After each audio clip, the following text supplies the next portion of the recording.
I want to talk about Japan's suicide forest. I think you said 90% of your life you were putting on the internet at that time. I'm blogging now, you get to see more of me. What does that do to a person? It completely shifts their moral compass and I think personal soundness.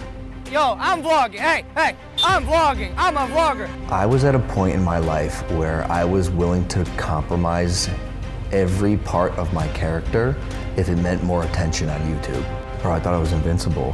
What's gonna happen to me? Your then girlfriend gave you some sort of warning. Yep. What was that? She said, your behavior right now is completely inappropriate. If you keep this up, something horrifying and very bad is going to happen to you. You're gonna shoot yourself in the foot. 7 days later, I did. YouTube star Logan Paul is facing the fallout after posting a video that showed the body of an apparent suicide victim. I really hate to say this. I think there's someone hanging right there. The video in question showed Paul walking with friends in a forest in Japan that is known to be a frequent site of suicide. It stayed on the site for at least 24 hours and was reportedly viewed more than 6 million times. Well, you never stand next to a dead guy? YouTube should say, okay, we've had a guy who's popular among kids mocking suicide, right? You don't get worse than that. YouTube said yesterday Logan Paul's channels are being removed from its Google Preferred platform.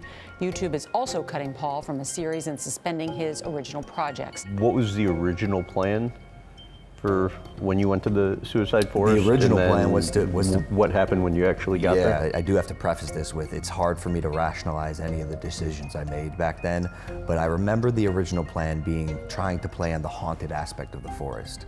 I seen it go viral on Facebook once. I saw a Vice documentary about it once. But I happened to be in Japan and I needed some content for the day, so we got a bunch of camping equipment. We're gonna go camp out in the forest and pretend like it was haunted.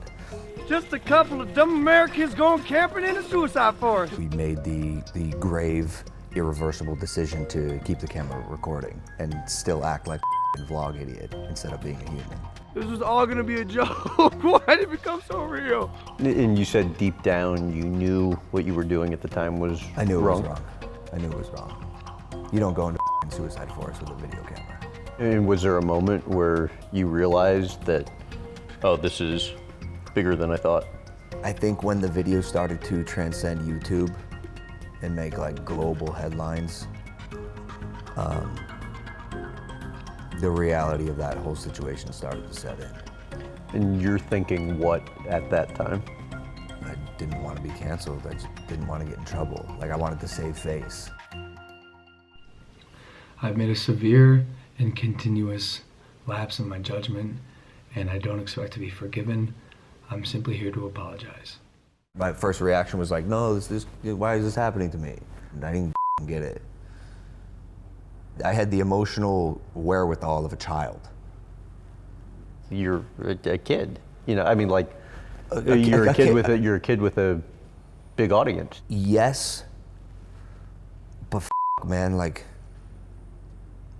how come every other 22-year-old knew that that was wrong? What the happened in my life where I thought that was okay? I think he was a egotistical narcissist, and that put him in check. And I would try to tell him that he was that way. I would just kind of tell him, like, you're not a good person. He was just didn't care about anybody else, really.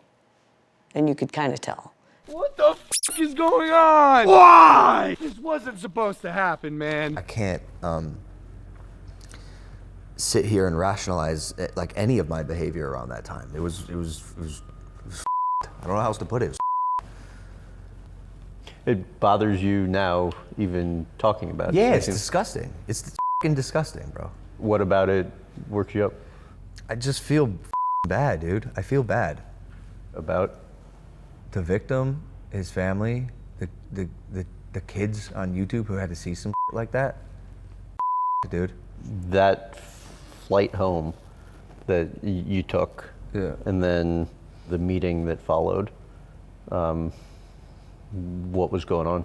I just remember thinking like, this can't be happening. How is this happening? Why is this happening?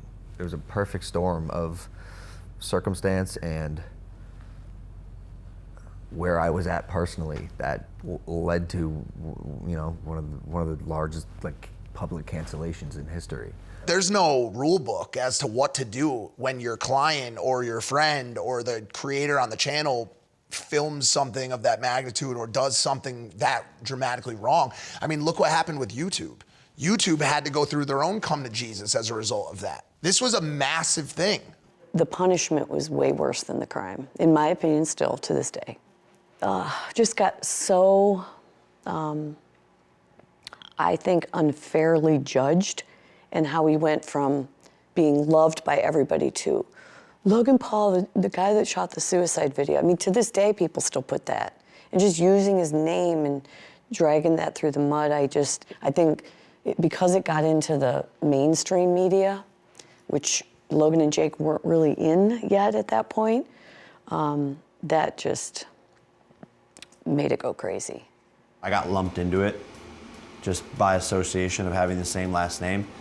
I got canceled too. I had to rebuild my whole business because of what Logan did.